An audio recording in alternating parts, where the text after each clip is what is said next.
আমি রাফি আহমেদ উৎস। আমি গত ডাকসু হল নির্বাচনে আমি এই ডাকসু নির্বাচনে হল সংসদে বিজয় হল থেকে সাহিত্য সম্পাদকের প্রার্থী ছিলাম। তো গত 7 তারিখ আমাদের ডাকসু প্রচারণা শেষ দিন ছিল, সেজন্য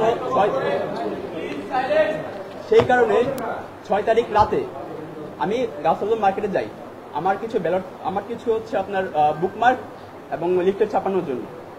তারা অনেক কাজের চাপের জন্য তারা বলে রাত হবে। তো আমি তাদের কথা অনুযায়ী রাতের দিকে যাই, প্রায় 12:30টার দিকে। তো আমরা জানি গাউসুল মার্কেট সাধারণ 10টার পর অফ হয়ে যায়, বাট প্রেসের কার্যক্রম 12টা অবধি চলে। তো আমি যখন যাই তারা আমার বুকমার্কগুলো খুঁজছিল এবং আমি এক সাইডে দাঁড়িয়েছিলাম। মানে একটা কিউরিওসিটিবশত আমি হঠাৎ একটা কাগজ উঠাই এবং সেখানে দেখি যে আমাদের এই ব্যালট পেপার। তো আমি তৎক্ষণাৎ সেটা ছবি তুলি এবং আমার যে বন্ধু ছিল সেইটার সম্পূর্ণ ছবি তুলতে যায় এবং সেই মুহূর্তে যে প্রেসের লোকের যারা ছিল তার শ্রমিকরা তারা সেখানে বাধা দেয়। কিন্তু সেখানে আমাদের বিশ্ববিদ্যালয়ে কেউ ছিল না, পুলিশ প্রশাসন কেউই ছিল না। তো এই ছবি তোলার পর আপনারা জানেন যে ডাকসু নির্বাচনে আমরা কোথায় ব্যস্ত ছিলাম। তো স্বাভাবিকভাবে আমি সেটা আমার ভুলে যাই অ্যাকচুয়ালি।